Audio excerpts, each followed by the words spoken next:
અને હે દેવરાજ, મેં વચન આપ્યું છે કે જે કોઈ પાપીમાં પાપી મનુષ્ય હોય, જ્યાં મારી કથા ગવાતી હોય ત્યાં આવે, અને જ્યાં ભગવાન મહાદેવનું શિવાલય હોય ત્યાં તેનું આગમન થાય, એ જીવાત્મા એક જન્મ નહીં, જન્મ જન્માંતરના પાપમાંથી એ મુક્ત થશે. તારી અંતિમ પલ જો સુધરી હોય તો તારા માતા પિતાના પુણ્યના કારણે. અને આપણા જીવનમાં આપણે સુખી હોય તો એ પણ માતા પિતાના પણ કોઈ આશીર્વાદ હોય છે, આપણા પૂર્વજોના કોઈ આશીર્વાદ હોય છે. એટલું જરૂર કહો, તમે શું કથામાં બેઠા એમાં પણ કોઈ માતા પિતાના આશીર્વાદ તો હોય છે, આપણા પૂર્વજોના કોઈ આશીર્વાદ હોય છે. બાકી કઈ રીતે થઈ શકે બધું છે? ભગવાન મહાદેવ કહે છે, એ દેવરાજ, તારા માતા પિતાના પુણ્યના ફલ સ્વરૂપે અંત સમયે તું જ્યાં મારું શિવાલય હતું ત્યાં તું પહોંચી ગયો, અને જ્યાં મારી કથા ગવાતી ત્યાં તું આવી ગયો. અને ભગવાન મહાદેવ કહે, ધન્ય છો મહાપ્રભુ કથા પરમ પાવન. જ્યાં મારી કથા ગવાતી હોય એ ભૂમિ તીર્થ કરતા પણ શ્રેષ્ઠ છે. કોઈ પણ સ્થાન પર જ્યાં ભગવાનની કથા ગવાતી હોય એ ભૂમિનો મહિમા ગાયો છે. એ ભૂમિ કોઈ સામાન્ય ભૂમિ નથી, મનુષ્યને પવિત્ર કરનારી ભૂમિ છે, પાવન કરનારી ભૂમિ છે, પાપ મુક્ત કરનારી ભૂમિ છે. આ સ્થળ ઉપર આપણે ભગવાનની કથા ગાઈએ છીએ. અહીંયા કોઈ અશ્વમેઘ સહસ્ત્રાણી 1000 અશ્વમેધ યજ્ઞ અહીંયા કોઈ કરે, અને જે પુણ્ય એકત્ર થાય એ જ પુણ્ય જે ભૂમિ પર ભગવાન મહાદેવની કથા ગાવામાં આવે એ પુણ્યતા એકત્ર થાય છે. તેથી આ ભૂમિ દીક્ષિત થયેલી ભૂમિ કહેવાય છે. હમણાં ઘણા સમય પહેલા સુરતની બાજુમાં કોઈ કથા હતી, તો મેં તેને પૂછ્યું કે ભાઈ આ સ્થળ ઉપર કથા શા માટે રાખવી છે? તો એને સુંદર વાત કરી કે આ સ્થળ પર કથા એટલા માટે રાખી છે કે અહીંયા મારે બહુમાળી ભવન બનાવવું છે, અહીંયા અનેક પરિવારો નિવાસ કરશે. તેથી આ ભૂમિ પર પહેલાં હું કથા કરું, ભૂમિ દીક્ષિત થઈ જાય અને અહીં બહુમાળી ભવન બને, અને જેટલા માણસો રહે તેને ભગવાન મહાદેવના આશીર્વાદ મળે, તે પરિવારો સુખી થાય. આજે શ્રેષ્ઠ વિચારધારા. તેથી ભગવાન મહાદેવ સ્વયં બોલે છે, જે આ કથાનું શ્રવણ કરે છે એ મનુષ્યનું જીવન ધન્ય બને છે. ધન્ય શિવ પુરાણસ્ય કથા પરમ પાવની યસ્ય શ્રવણ માત્રેણ પાપીયા નપી મુક્તિ. પાપી હોય કે ન પણ પાપી હોય, એ મુક્તિનો અધિકારી છે. એવું નથી કહ્યું કે પુણ્યવાન માણસો, પાપી હોય કે પુણ્ય કોઈ પણ હોય, એ મહાદેવની કથાનું જ્યારે શ્રવણ કરે છે એ મનુષ્ય બહુ પાર થાય છે. તેથી ક્યારેક ક્યારેક આપણા પોતાના ભાગ્યની આપણે સરાહના કરવી જોઈએ. ભગવાન કેટલી તે કૃપા કરી છે, કેટલું કામકાજ છે, કેટલું વ્યસ્ત જીવન છે, અને ભગવાન આજે હું આપની કથાનું શ્રવણ કરું છું. અને કથા શ્રવણ કરવાનો ત્યારે જ અવસર પ્રાપ્ત થાય જ્યારે આપણા દિવસો ઉજળા આવવાના હોય, આપણા દિવસો જ્યારે સારા આવવાના હોય ત્યારે ભગવાનની કથા સાંભળવાનો અવસર પ્રાપ્ત થાય. એટલે ઉજળા દિવસોના એંધાણ છે આ ભગવાનની કથા. હું કથા કરું છું એટલે હું કહું છું એવું નથી. અનેક એવા ભાવિક ભક્તો જ્યારે મને મળે છે ત્યારે કહે છે કે બાપુ કથા સાંભળીથી જીવનમાં આવી રીતે અપડેટ થયા, કથા સાંભળી તમારા જીવનમાં આવી રીતે બદલાવ આવ્યો, ત્યારે ખુશી થાય, એક આનંદ થાય. સવારમાં જ્યારે 9 થી 10 મળતા હોય ત્યારે ઘણા બધા ભક્તો પોતાના ભાવ પ્રગટ કરતા હોય છે. કેટલા વર્ષ પહેલા કથા સાંભળી હતી, અને કથા સાંભળ્યા પછી અમારા જીવનમાં આવી રીતે પરિવર્તન કર્યું, અમે આવી રીતે અમે જીવન જીવીએ છીએ. કેટલો આપણને ખુશી થાય, આનંદ થાય છે. તેથી જે ભૂમિ પર ભગવાનની કથા ગવાય, સદાશિવ મહાસ્થાનમ, સદાશિવ મહાસ્થાનમ પરમ ધામ પરમ પદમ. પરમ ધામને આપનારું, પરમ પદને આપનારું એ સ્થાન છે. તેથી અહીંયા આવ્યા પછી તમે કથા સાંભળો, કથામાં સાંભળેલું જીવનમાં અનુસરણ કરો કે ન કરો, પણ અહીંયા આવવા માત્રથી આપણું મંગલ થાય, આપણું કલ્યાણ થાય છે. તમે તાર અહીંયા આવીને 2-3 ઝોલા ખાઈ જાઓ, હુઈ જાઓ, હું તમને 6 વાગે જગાડી જમવાનો સમય, પણ અહીંયા આવો, માન રે મેલીને આવો રે મેદાનમાં. કયું આમંત્રણ, કયું માન, કયું સન્માન. અને કથામાં કોઈ આમંત્રણ આપણને આ જાય ને તો સમાન પુણ્ય મળે, પણ વગર આમંત્રણે જઈને બેસી જાય ને તો કરોડ ગણું વધારે પુણ્ય પ્રાપ્ત થાય છે. તેથી માન સન્માનને છોડીએ, આપણે પ્રભુની કથાનું શ્રવણ કરીએ. જેમ કોઈ જોગી બેઠો બેઠો ભગવાનનો જાપ કરતો હોય એવી રીતે ભગવાનની કથાનું શ્રવણ કરીએ. કોઈ માન કરે, કોઈ સન્માન કરે, શું જરૂર છે જીવનમાં માન સન્માનની? આપણું પોતાનું માન આપણને હોવું જોઈએ, આપણી પોતાની જાતની ઓળખાણ આપણને હોવી જોઈએ. આ જગ પ્રસિદ્ધ પંક્તિ છે અમારી. માન રે મિલીને તમે આવો રે મેદાન માને, જાણી લો જીવની રે જાન. ભગવાનને જાણી લો એમ નહીં, જીવની જાતને જાણી લો. સનાતની પરંપરા ભગવાનને ઓળખવાની નથી, પોતાની જાતને ઓળખવાની છે. આપણે આપણો સ્વભાવ ઓળખવાનો છે, આપણી માનસિકતા ઓળખવાની છે, આપણી અંતકરણની પ્રવૃત્તિ ઓળખવાની છે, આપણી વિચારધારાને ઓળખવાની છે. કારણ કે આ વિચારધારા આપણને બહુ દૂર સુધી લઈ જશે. વિચાર ક્રાંતિ, રામ શર્મા આચાર્ય, ગાયત્રી પરિવાર. વિચાર ક્રાંતિ, સારા વિચારો કરે તે સારું કરી શકે છે. જેવા વિચાર એવું આપણું જીવન નિર્માણ થાય છે. માતા ગંગા સતીનો સુંદર બોધ છે. માન રે મિલીને તમે આવો રે મેદાન માને, જાણી લો જીવની રે જાન. માન રે મિલીને તમે મેદાનમાં આવો રે મેદાન માને, જાણી લો જીવની રે જાન. સજાતી વિજાતીની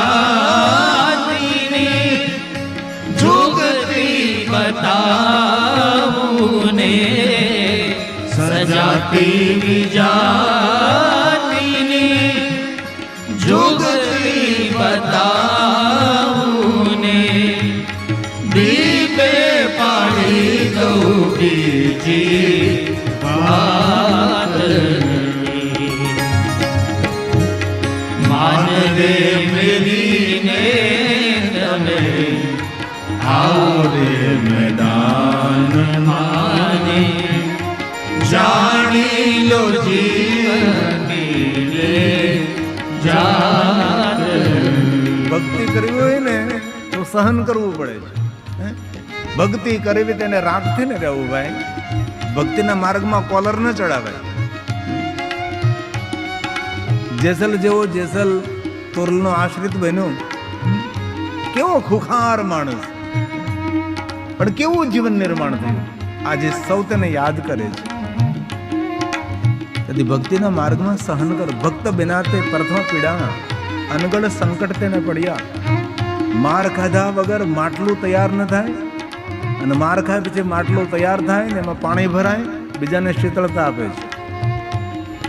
ટાંકણા ખમે ત્યારે મૂર્તિ નિર્માણ થાય ને મંદિરમાં ભગવાન થઈને પૂજાય. ટાંકણા સહન ન કરી દે, પગથિયાનો પથ્થર બની જાય છે. गुरु कुंभार शिष्य कुंभ है, सदगुरु कुंभार है, ऊपर से मारते हैं लेकिन नीचे प्रेम भरा हुआ हाथ रखते हैं.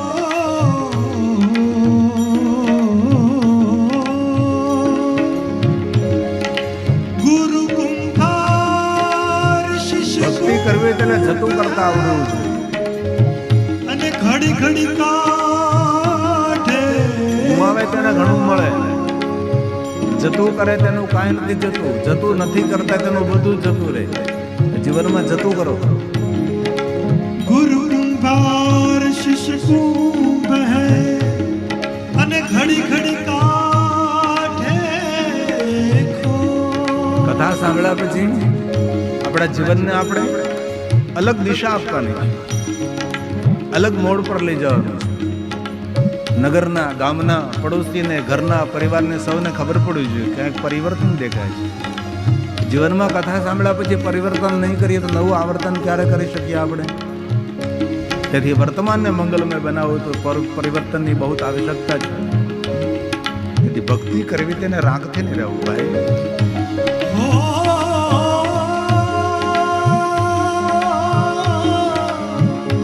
માં ગંગા સતી જી જી જી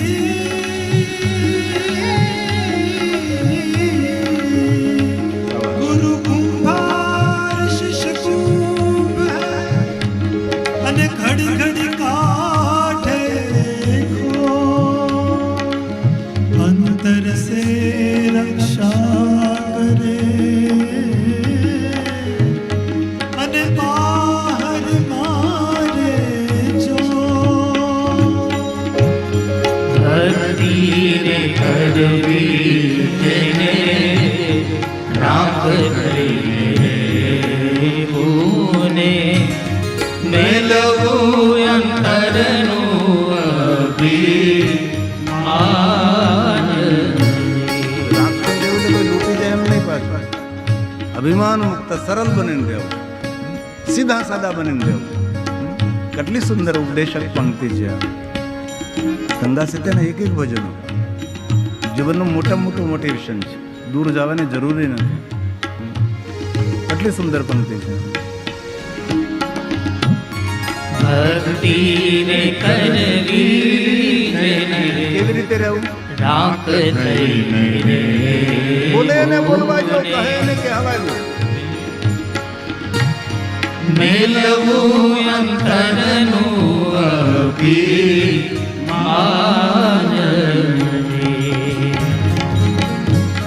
સદગુરુ ચરણમાં શીશ નમાવીને, સદગુરુ ચરણમાં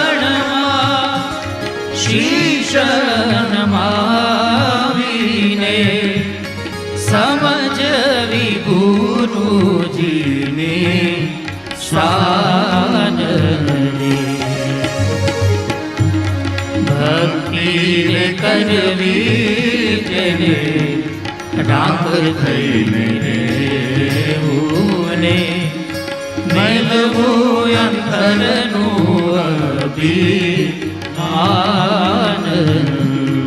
મેલવું અંતરનું અભિમાન. મેલવું અંતરનું અભિમાન.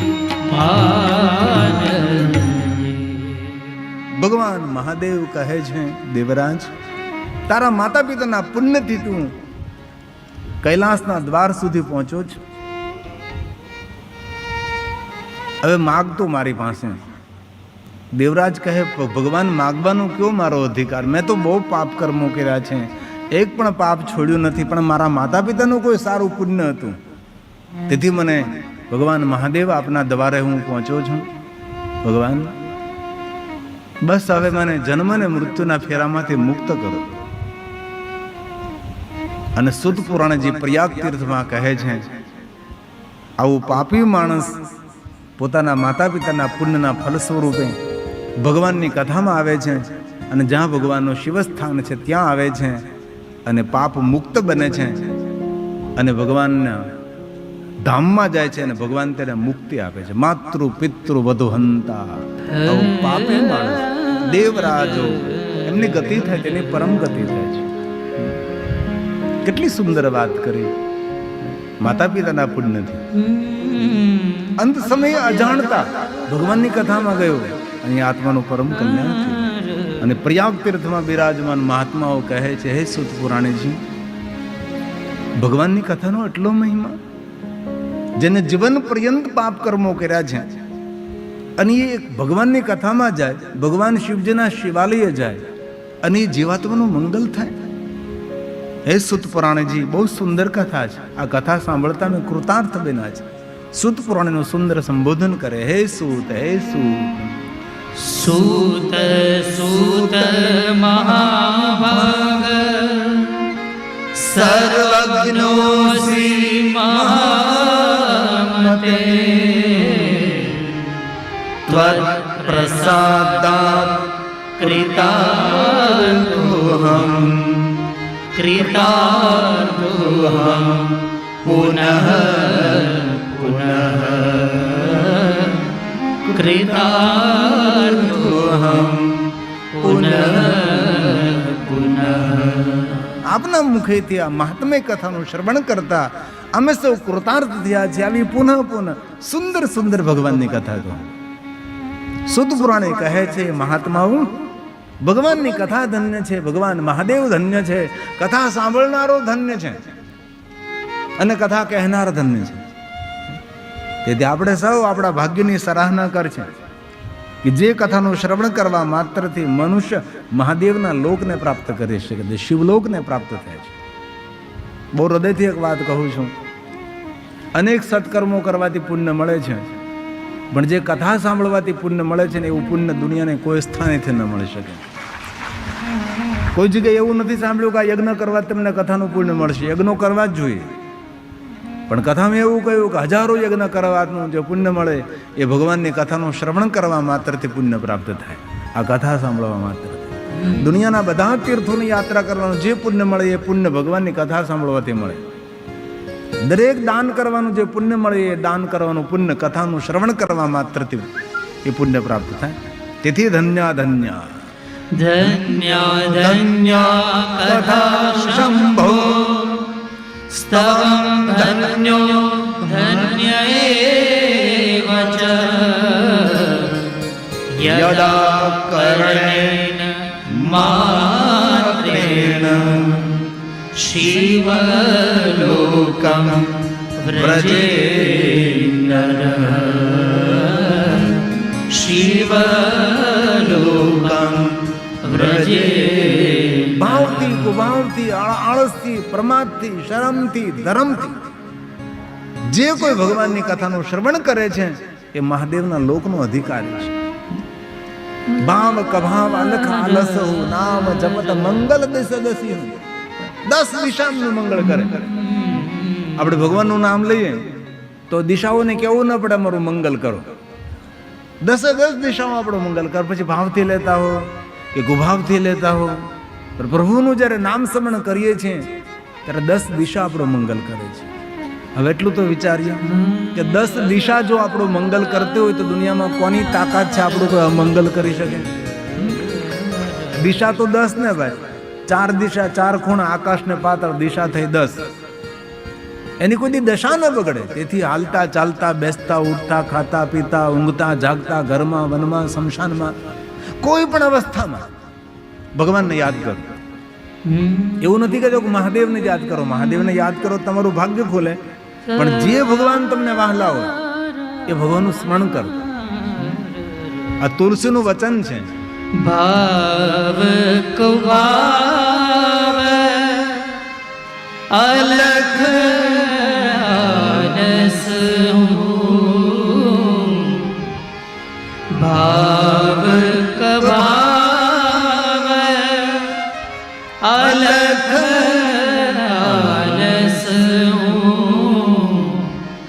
નામ જપત મંગલ દિશી દશ. હાલતા ચાલતા બેસતા ઉઠતા જીવાગ્રે વર્તતે તસ્ય સફલમ જીવિતમ. જન્મારો સુધરી જાય. અમે ક્યાં કોઈ પાસે પરમિશન લેવી પડે ભાઈ? કોઈની વાતો કરી કરીને જીભ પછાડા કરવી, જીભને થકવાડી દેવી. એના કરતા હરિસ્મરણ કરીએ ને. જેટલી વાર વાતો કરીને એટલી વાર ભગવાનનું સ્મરણ બંધ થઈ જાય. તો ગપાટા સપાટા મારવાનું બંધ કરીએ, વધારે વધારે ભગવાનનું સ્મરણ કરીએ. બહુ હૃદયથી કહું છું, ભાવથી કહું છું, જે મનુષ્ય નિરંતર ભગવાનનું સ્મરણ કરે છે તેને કોઈ જગ્યાએ હાથ લંબાવવો ન પડે, એની આગળ કોઈ હાથ લંબાવે કે મન તું કઈ. આવી ભજનમાં અદ્ભુત શક્તિ છે. અને એવું ક્યાં કહ્યું કે પવિત્ર થઈને ભાવથી, ભાવ કે ભાવ, ભાવ કભાવ અલખ ભજો ભજો ભજો નામ જપત મંગલ દિશી દશ. નામ જપત મંગલ દિવસે દર્શન. તેથી જેટલા મૌન રહીએ એટલું ભજન વધે, ભજન વધે એટલું સમાજમાં આપણું વજન વધે, માન સન્માન પ્રતિષ્ઠા. અને કલયુગમાં કાંઈ નહીં કરી શકીએ. કલયુગમાં ભજન જ થાય આપણાથી, બીજું હું શું થવાનું હતું. નહીં કલિકારમ અને ભક્તિ વિવેકુ રામ નામ અવલંબન એકુ. કલયુગ કે કેવલ નામ આધાર. એવું તમને જડતા નથી કહેતો કે તમે શિવનું જ ભજન કરો. તમને જે ભગવાન ઉપર પ્રેમ હોય એ ભગવાનનું સ્મરણ કરો. કલયુગમાં એ જ ભવ પાર કરાવનારું છે. શ્રી રામ શ્રી રામ જય રામ જય જય રામ. શ્રી રામ જય રામ જય જય રામ. શ્રી રામ જય રામ જય જય રામ.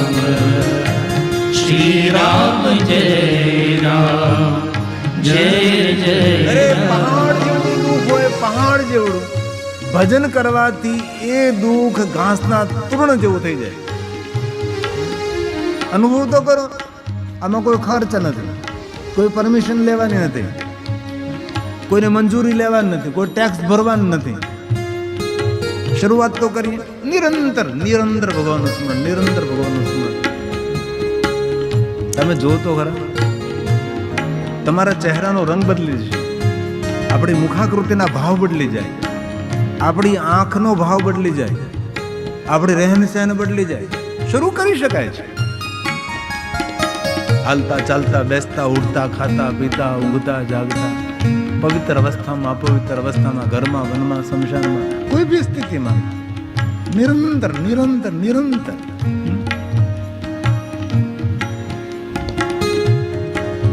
જેટલા જેટલા દુનિયામાં મહાપુરુષો થયા તેને ભજન કર્યું છે, નામ સ્મરણ કર્યું છે.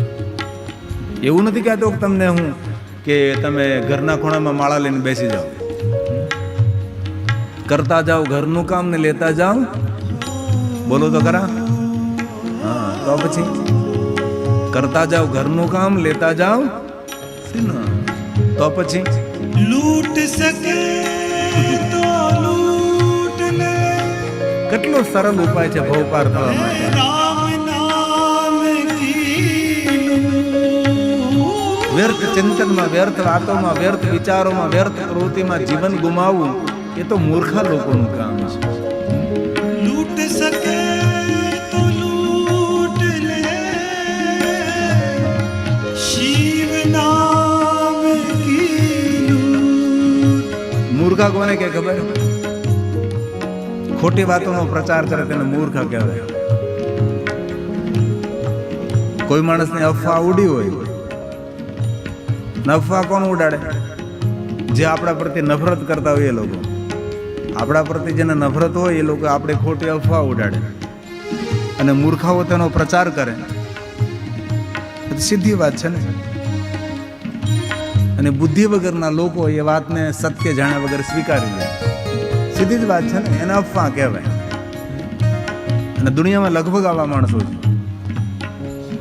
સાંભળેલું પણ ખોટું હોય અને આંખે જોયેલું પણ ખોટું હોય છે.